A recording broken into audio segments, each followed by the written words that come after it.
What is up, SmackNPie? SmackNPie here, and welcome back to another Life is Strange video on the channel. We're going to analyze quickly, break down quickly yesterday DLC trailer video. So if you haven't checked out my reaction on it, I'll put the link up here somewhere. But you know, without wasting any more time, let us jump into it. So the trailer kind of blew me away, not because it's Steph or anything like that, but it kind of gave a new lens into which direction Life is Strange is kind of going towards. You know, a lot of people debated over the years whether Life is Strange should have continued with Max and Chloe, or it should be an anthology series or whatnot. Whatever the case is, it is quite evident that Life is Strange was always about these personal stories that you can connect with these characters on a personal level. It's always been about that. And like I said in my last video as well, that one of the things Tech9 got right was the Farewell DLC episode.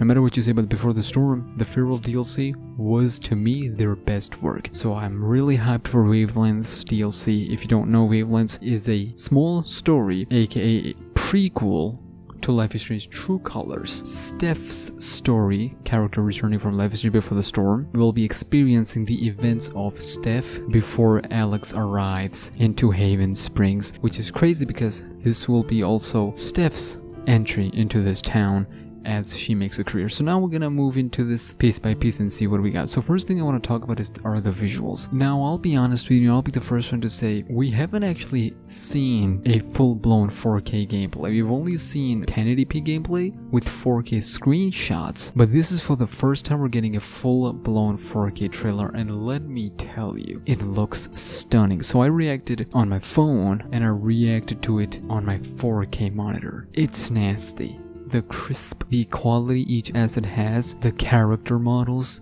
it's nuts. Believe me when I say this game looks incredible just from the trailers, and imagine how good it's gonna look when we actually get to play. And I'm talking about True Colors. Now I'm excited for that. By the way, Alex Chen, Glasses Gang, representing Glasses Gang. That was so unnecessary.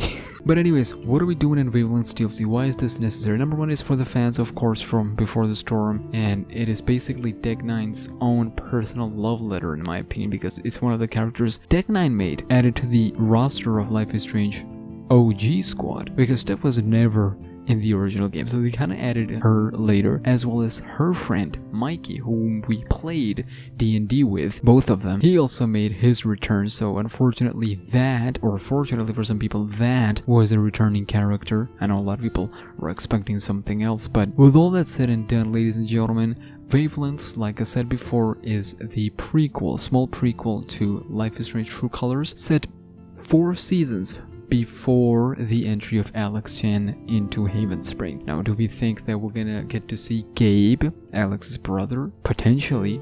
But one thing is for certain, we will definitely see Steph's character as she enters this town and start a new page of her life. So she's coming from Arcadia Bay, and the timeline goes something like this. You have yourself Life is Strange Before the Storm.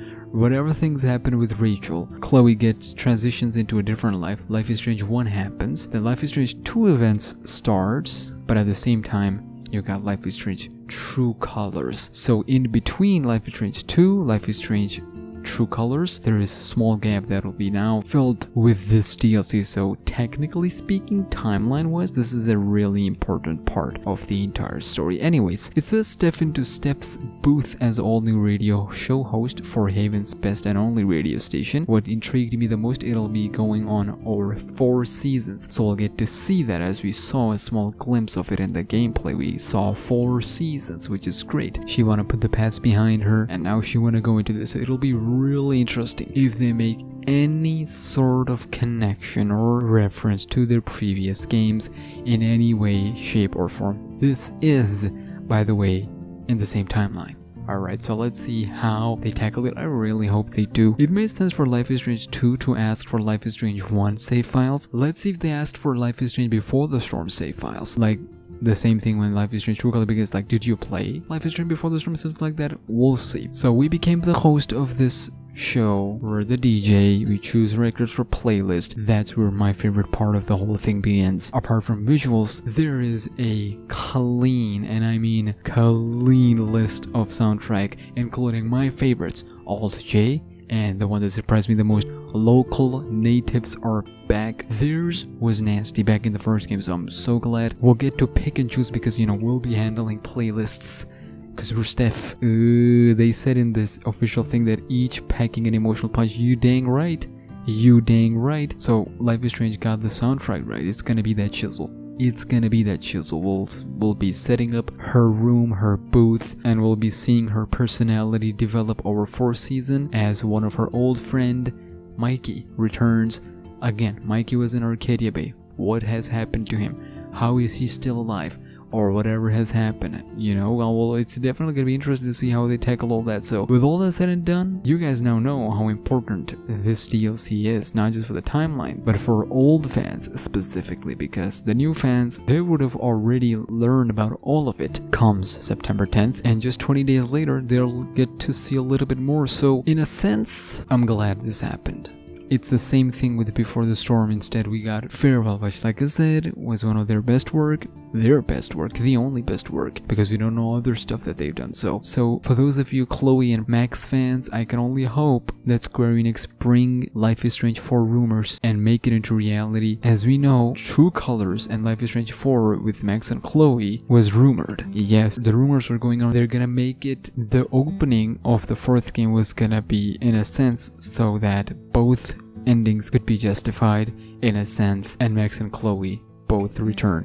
Trust me, there are some great stories in the comics. They can pick and choose any of those events, or they can literally handpick any events, put them together, and bam. As we know, comics of Max and Chloe are coming to the end, so I believe if we can end entire Max and Chloe saga with one final game, I feel like that would be great. It won't make sense because one of the perfect ending, but you know, if you gotta please the fans and get their money, the fandom is there. Trust me. You reveal Max and Chloe return today, Life is Strange will be back in the news like it was back in the day. Trust me. Like, these are the facts. You can agree with it, disagree with it. I'm hyped for Life is Strange True Colors. Let's not take the spotlight away from it. Subscribe right now for entire coverage of Life is Strange True Colors, theories, reactions, the gameplay itself, remastered, and all of that goodies. Stay tuned. Follow me to SmackNPie, and I'll see you in the next one. So, Alex, the day's finally here. You've been at the Helping Hands group home for 8 years. We've been through a lot in that time. We have. And now you're finally leaving to live with your brother. My brother Gabe. It says here he lives in Haven Springs, Colorado.